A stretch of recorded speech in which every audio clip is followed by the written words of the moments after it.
Hi guys, good morning to all. एक बार फिर से आप सबका स्वागत है बाय स्टडी स्टूडियोज चैनल पे, which is a part of an academy. तो चलिए अच्छा शुरुआत करते हैं यहाँ पे जीके के डोज के क्वेश्चंस की। ये जो आपके क्वेश्चंस हैं ये आपके प्रीवियस ईयर पेपर में पूछे गए हुए सवाल हैं। कुछ ऐसे क्वेश्चंस हैं जो डायरेक्टली लूसेंट से हैं, कुछ किरण की बुक से। तो ये एक तरीके से आपके लिए मिक्सचर होता है जहाँ पे आप 10 मिनट में क्वेश्चन को रिवाइज करते हो। टोटल 30 क्वेश्चन आप रिवाइज कर लेते हो, ठीक है। चलिए अच्छा देखते हैं यहाँ पे। इसके अलावा जो आपका क्लास रहेगा अभी 7 बजे, लाइव सेशन में आना मत भूला करिए। आई नो कि काफ़ी सारे बच्चे ऐसे हैं जिनकी अभी तबीयत खराब चल रही है, बट फॉर अ चेंज आपको कुछ करते रहना चाहिए। और वो क्या आप अच्छा कर सकते हो, आप साथ ही साथ में पढ़ सकते हो। नोट्स मत बनाओ, सुनोगे, दिमाग तक तो कुछ चीज़ें जाएंगी ना, तो प्लीज़ इस चीज़ को अप्लाई करना शुरू कर दीजिए। अगला आपका इंडिया एंड इट्स नेबर का क्लास चल रहा है 10:30 बजे, जो कि एक वीक चलेगा, क्योंकि ऑब्वियसली बात है 7 देश हैं और एक श्रीलंका मिला लिया जाए तो 8 हो जाते हैं। तो 8 दिनों का ये क्लास है।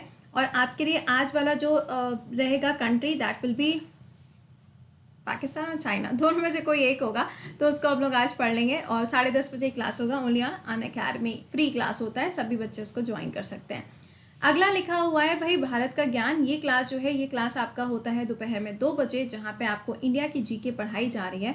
और वो जीके आपके हर एक एग्जाम के लिए, रेलवे, एसएससी या कोई भी एग्जाम क्यों ना हो, आपका हर एग्जाम में वो कवर करेगी। ऑलराइट, तो आते हैं पहले सवाल पे। और सबसे पहली चीज, सेशन को एक बार से लाइक और शेयर जरूर कर दिया करिए। पहला सवाल बताइए, who build the Taj Mahal replica in Aurangabad. Aurangabad के अंदर बिल्कुल ताजमहल जैसा एक मॉन्यूमेंट बनाया गया है। क्वेश्चन में आपसे पूछा जा रहा है ये मॉन्यूमेंट किसके द्वारा बनाया गया, तो इसका आंसर क्या हो जाएगा, औरंगजेब के द्वारा बनवाया गया। अगर हम ताजमहल की बात करें तो यूनेस्को की हेरिटेज लिस्ट में भी आता है और 7 वंडर्स के अंदर भी इसको रखा गया है। कहाँ पर है, अब ये तो बताने की मुझे ज़रूरत नहीं है कि आगरा के अंदर है, लेकिन इसके पास से जो रिवर जाती है दैट इज़ यमुना रिवर। दूसरा question, who implemented the tendency system of the land revenue. Land revenue जो होता है ना, सॉरी टेंडेंसी कह रहे हैं, टेनेंसी सिस्टम जो होता है इसको अप्लाई किया। अब टेनेंसी क्या होता है, जैसे कि मानो सिंपल कोई ये एक चीज़ है ना। अब इसमें क्या हुआ, इसका अलग अलग डिवीजन कर दिया गया कि भाई ये 1 है, ये 2 है, 3 है, 4 है, 5 है, 6 है, 7 है, 8 है। इसमें क्या होता है, प्रॉपर डिवीजन करने के बाद में जो लैंड रेवेन्यू है वो कलेक्ट किया जाएगा कि इस जगह पे ज़्यादा खेती होती है तो यहाँ से ज़्यादा रेवेन्यू, यहाँ पे कम होती है यहाँ से कम रेवेन्यू। तो रेवेन्यू को कलेक्ट करने के लिए जो पूरा लैंड होता है उसको जो डिवाइड किया जाता है उसे हम कहते हैं टेनेंसी सिस्टम। ये किसके टाइम पे आया, अकबर के टाइम पे इसको इंट्रोड्यूस किया गया। अगला, बुलंद दरवाज़ा इन फतेहपुर सीकरी। फतेहपुर सीकरी के ऊपर आप स्टेट पीएससी यूपी का पेपर उठा के देख लो, भरा पड़ा हुआ है पूरा पेपर। हर ऑल्टरनेट ईयर पे उन्होंने ये सवाल पूछा हुआ है। तो ये कहाँ पे बनवाया गया, अब देखो समझिएगा। देखो, बुलंद दरवाजे की बात करो या अगर सिर्फ फतेहपुर सीकरी की बात करो, दो अलग अलग बातें। फतेहपुर सीकरी की बात करोगे तो भाई आपको जाना पड़ेगा, ऑब्वियसली बात है, आगरा। लेकिन यहाँ सवाल में लिखा है बुलंद दरवाज़ा। जब ये शब्द आ जाएगा ना तो समझ जाएगा कि जब गुजरात के ऊपर इन्होंने फतेह किया था, किसने, अकबर द ग्रेट ने, तब यहाँ पर इन्होंने उसकी खुशी में, या फिर आप कह सकते हो जस्ट एज अ कहते हैं ना मोमेंटो है ये, तो ये एक तरीके से मोमेंटो के रूप में डेवलप किया था। अगला, which Mughal emperor died by falling down the stairs of the library in Delhi. ऐसे कौन से मुगल सुल्तान रहे हैं जिनकी डेथ हो जाती है जब वो दिल्ली में उनका जो पूरा महल बना था वहाँ पे जीनों से उतर रहे थे लाइब्रेरी में, और तब उनकी डेथ हो गई। आंसर क्या हो जाएगा, हुमायूं। देखो, बाबर की बात करें तो Babur was the first one जो इंडिया के अंदर एंट्री किए थे और उन्होंने मुगल साम्राज्य की स्थापना करी थी। अगर पावरफुल रूलर्स के हिसाब से देखा जाए तो औरंगजेब के बाद में कोई भी पावरफुल रूलर आपको नहीं मिलता है। लेकिन ये जो पूरा एक कह सकते हो टाइम पीरियड जो ख़त्म हुआ है, ये टाइम पीरियड ख़त्म होता है किसके टाइम पे, मेरे को बताना पड़ेगा। अरे भाई 1857 के टाइम पे किसने लीड किया था दिल्ली से, बहादुर शाह जफर। ठीक है, अगला देखो यहाँ पे, फर्स्ट बैटल ऑफ पानीपत, ये 1956 में नहीं बल्कि 1526 में लड़ी गई थी। ये मैंने इसलिए बोला 1956 क्योंकि कुछ दिन पहले की बात है, एक स्टूडेंट का मैसेज आया था तो ही सेड कि मैम ये तो 1956 होगा। तो आई वाज लाइक कि भाई ये मेरे को बताना कि ये लड़ाई हुई किसके किसके बीच में थी। तो क्या उस टाइम पे बाबर जिंदा था, तो बाबर और इब्राहिम लोदी के बीच में युद्ध होता है। मैंने आपको अभी बोला ना कि बाबर ने एंट्री ली थी, तो जब बाबर ने एंट्री ली थी ना तभी ये वाला युद्ध होता है। लोधी डायनेस्टी को पूरी तरीके से खत्म करके मुगल डायनेस्टी की शुरुआत होती है।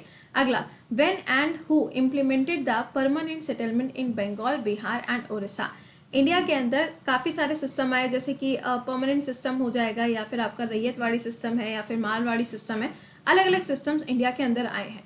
तो बंगाल, बिहार और उड़ीसा में परमानेंट सिस्टम को लेकर आने वाले व्यक्ति कौन थे? तो लॉर्ड कॉर्नवालिस हो जाएंगे 1793 में। अगला, workers of the world unite, ये स्लोगन जो है ये किसके द्वारा दिया गया?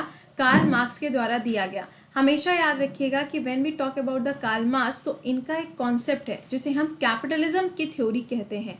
कैपिटलिज्म का मतलब क्या है? पूंजीवाद, यानी कि जो व्यक्ति अमीर है वो अमीर होता जा रहा है और जो व्यक्ति गरीब है वो अभी तक उसी जगह पे खड़ा हुआ है। अगला, who founded the Muslim League in Dhaka in 1926, Dhaka के अंदर मुस्लिम लीग की जो स्थापना करी गई 1906 में, ये किसके द्वारा करी गई? आगा खां के द्वारा इसको इस्टेब्लिश किया गया था। उस टाइम पे कौन कौन थे इंडिया के अंदर लॉर्ड वगैरह? तो आपको याद रखना है मॉर्ले मिंटो, ये जो रिफॉर्म्स हुए थे ना 1909 में, तो इन्हीं लोगों ने क्या बनवाया था? मुस्लिम लीग की स्थापना करवाई थी 1906 में। अगला, What was the immediate cause of the revolution of 1857? Immediate cause पूछा है। देखो, कॉजेस तो बहुत सारे थे, ऐसा थोड़ी ना होता है कि जब भी मतलब सपोज करो अगर आपको आज को कोई प्रॉब्लम आ गई, तो कई बार ऐसा होता है कि जो प्रॉब्लम है वो अभी जस्ट सडन आई है। कई बार ऐसा होता है कि कुछ प्रॉब्लम ऐसे होते हैं कि धीरे धीरे करके वो चीज़ें हो रही हैं, हाँ ठीक है हम उसे टाल रहे हैं, और फिर वो आके प्रॉब्लम अचानक से सामने आ जाती है। तो यहाँ पे इमीडिएट पूछा जा रहा है, मतलब तुरंत वाला ऐसा कौन सा हादसा हो जाता है जिसकी वजह से 1857 का विद्रोह होता है। तो आपको याद होगा जो कारतूस वगैरह बने हुए थे वो किसके थे? गाय के चमड़े के थे। बस उसी का इस्तेमाल करने के लिए कह दिया गया था और मंगल पांडे जी को गुस्सा आ जाता है और वहां से कांड शुरू हो जाता है मेरठ से। अगला, which gas is helpful in burning, burning में कौन सी गैस हेल्पफुल होती है? ऑब्वियसली बात है ऑक्सीजन हेल्पफुल होती है। नेक्स्ट है who is known as lady with the lamp, किसको बोला जाता है? अभी कुछ दिन पहले हम लोगों ने इनकी एनिवर्सरी सेलिब्रेट करी थी। आंसर क्या हो जाएगा यहाँ पे? Florence Nightingale. अब आप मुझे बताएंगे कि वो तारीख क्या थी। अभी ज़्यादा दिन नहीं हुए, ज़्यादा टाइम नहीं हुआ है, आंसर करके कमेंट बॉक्स में बताइएगा। अगला, who establish the missionary of charity organisation in Kolkata, Kolkata के अंदर एक चैरिटी मिशनरी किसके द्वारा बनाई गई? तो कोलकाता है तो कौन बनाएगा? ऑब्वियसली मदर टेरेसा इसको बनाएंगी, है ना। नेक्स्ट देखिए, प्रार्थना समाज किसके द्वारा स्टैब्लिश किया गया? तो आत्माराम पांडुरंग के द्वारा इसको स्टैब्लिश किया गया।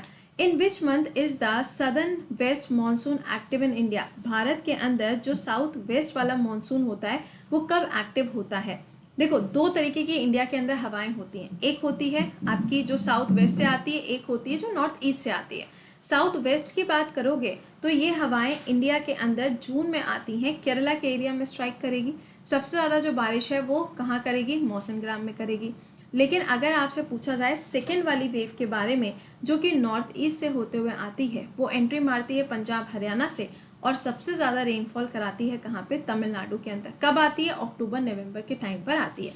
तो फिलहाल इसका आंसर क्या हो जाएगा? June is the right answer. अगला, what is the ultimate form of the water, water का अल्टीमेट फॉर्म जो होता है वो क्या होता है? रेन वाटर होता है भैया, ये बारिश की बूंद है। हाँ, अगला देखिए, which eclipse occur when the moon comes between the sun and the earth. अब देखो सिंपल है यार, जब ऐसी सिचुएशन होती है तो क्या होता है? सोलर एक्लिप्स होता है। अब यहाँ पे थोड़ा सा घुमा दो तो क्या हो जाएगा? लूनर एक्लिप्स हो जाएगा, है।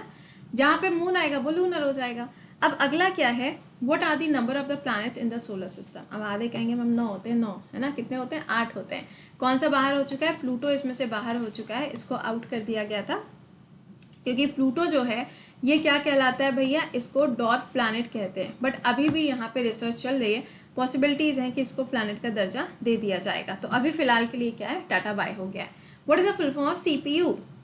बचपन से सुनते आ रहे हैं, सेंट्रल प्रोसेसिंग यूनिट। नेक्स्ट बताओ, what is the most ozone depleting gas, ऐसी कौन सी गैस है जिसकी वजह से ओजोन की जो परत है वो सबसे ज़्यादा डिप्लीट होती है, सबसे ज़्यादा खतरे में आ जाती है? तो दैट इज CFC, क्लोरोफ्लोरोकार्बन। और अगर क्लोरोफ्लोरोकार्बन ऑप्शन में नहीं दिया है तो हाइड्रोफ्लोरोकार्बन। अगला, who is known as Asia's Nobel prize, Asia का नोबेल प्राइज किसे बोलते हैं? मैंने आपको बताया हुआ है, मगसाई अवार्ड को बोला जाता है। फिलीपींस के द्वारा ये अवार्ड दिया जाता है। इस बार का अवार्ड नहीं दिया गया और पिछली बार का अवार्ड रवीश कुमार जी को दिया गया था। अगला, हु यूनिफाइड जर्मनी। अब अगर आपने पढ़ा हुआ है वर्ल्ड वॉर तो भाई आप आंसर कर लोगे, नहीं पढ़ा है तब तो फिर कोई कुछ नहीं कर सकता है। इसका आंसर बनेगा बिस्मार्क। बिस्मार्क जो था उसने जर्मनी को क्या किया था, यूनिफाइड किया था, क्योंकि इससे पहले हिटलर था और हिटलर ने क्या कर दिया था, अलग अलग चीज़ों में इसको डिवाइड कर दिया था। Who was the first president of America? First president कौन हो जाएंगे, जॉर्ज वॉशिंगटन। उन्हीं के नाम पे तो वॉशिंगटन वगैरह आप सुनते रहते हो। Who wrote Padmaavat? पद्मावत किसने लिखी थी? अब पद्मावत को लेके इतना इतना इतना बवाल हो गया था कि ये तो याद ही हो गया होगा, मलिक मोहम्मद जैशी के द्वारा इसको लिखा गया था। Who climb mount Everest first? सबसे पहली बार माउंट एवरेस्ट की चढ़ाई किसने करी? देखो बचेंद्री पाल की बात आएगी तो फर्स्ट विमेन में आएंगी वो, ठीक है ना, फर्स्ट इंडियन विमेन आ जाएंगी। लेकिन अगर फर्स्ट पर्सन पूछे जाएंगे तो वो तो यही रहेंगे ना, कौन रहेंगे यहाँ पे, नॉर्के एंड हिलेरी, ठीक है।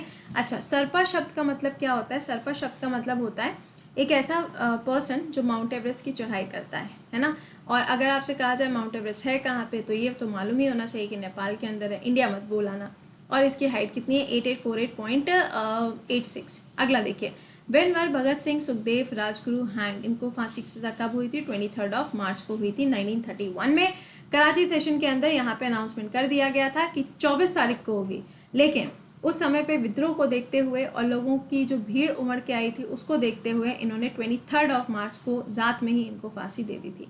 अगला, who form the Swaraj party इन 1927? देखिए मैंने अभी कुछ दिन पहले आपको पढ़ाया था आईएनसी के बारे में, वहीं पे मैंने आपको बताया था किसके बारे में, सीआर दास जी के बारे में। तो अगर आपसे पूछा जाता है सीआर दास जी के बारे में, तो आईएनसी की जो अध्यक्षता हुई थी 1922 में गया के अंदर, इसको हेड किसने किया था? सीआर दास जी ने किया था। और इसके बाद ही बनाई जाती है क्या, स्वराज पार्टी 1923 में। अगला, सुंदर लाल बहुगुणा। अब देखो अभी आपको मालूम है इनकी डेथ हुई है, रिसेंटली इनकी डेथ हुई है। अभी कौन से स्टेट से बिलोंग करते थे? उत्तराखंड से। और कौन से दो मूवमेंट इनके नाम के साथ में इंपॉर्टेंट है? एक तो देखो फॉरेस्ट कंजर्वेशन है, और दूसरा कौन सा हो जाएगा, तहरी डैम को भी बनने से इन्होंने रोका था, क्योंकि इसकी वजह से ना बायोडाइवर्सिटी बहुत ज़्यादा डैमेज हो रही थी। तो Chipko movement is the right answer. ये लॉन्च कब होता है और ये चलाया कब जाता है, तो दोनों को थोड़ा याद रखिएगा। वैसे 7 बजे के क्लास में मैंने पूरे डिटेल पढ़ाया है। Kangaroo is a national, Australia obvious है। अगला क्या है, what is the currency, what is the country of the white animal? White elephant कहाँ पे पाए जाते हैं? तो ये थाईलैंड के अंदर पाए जाते हैं। थाईलैंड की कैपिटल हो जाएगी बैंकॉक। और ये ध्यान रखना, बैंकॉक डिक्लेरेशन कहीं लिख कर आए तो इसका मतलब क्या हो जाएगा कि ये जो बैंकॉक डिक्लेरेशन है ये किसके बारे में बात कर रहा है? आसियान के बारे में बात कर रहा है। चलो, तो ये तो क्वेश्चन थे हम लोगों के जो हम लोगों ने अभी डिस्कस कर लिए, रिविजन कर लिया है। 10 मिनट लगता है, इससे ज़्यादा समय नहीं लगता है, तो दिन भर में कभी भी समय निकाल के देख लिया करिए। अभी आपसे मिलते हैं 7 बजे के सेशन में। एंड अगेन आई रिपीट कि आपका नया बैच जो है इसको शुरू होने में सिर्फ 2 दिनों का समय और बचा है। तो अगर अभी तक ज्वाइन नहीं किया है तो ज्वाइन कर लीजिएगा, क्योंकि ये बैच आपके लिए सिर्फ एसएससी को कवर नहीं करता, बल्कि आपका यूपीएसआई, लेखपाल, कोई भी एग्जामिनेशन क्यों ना हो जिसके अंदर जीएस, मैथ, इंग्लिश और रीजनिंग बिल्कुल बेसिक से आती है, then you can join this batch. इसके लिए ये ध्यान रखिएगा कि 1 ईयर 2 ईयर का जो सब्सक्रिप्शन है इसमें आपको एक्सटेंशन भी मिल रहा है। ये मौका देखो बार बार तो नहीं आता है। 6000 रुपीज़ आपको यहाँ पर पे करना है। कोड विल बी कृति10। वीडियो के डिस्क्रिप्शन में लिंक जो है वो लगा हुआ है, आप वहाँ से जाके ज्वाइन कर सकते हो। और स्कॉलरशिप टेस्ट आपका हर संडे को होता है, ठीक है। चलो, तो ये तो था हम लोग का आज का सेशन। तो मिलते हैं अब आप लोगों से कब, अगले वाले सेशन में। टिल देन खुश रहिए, मुस्कुराते रहिए। अभी मुलाकात करेंगे 7 बजे। And don't forget to be live at the session of 7 AM। Till then bye bye and take care.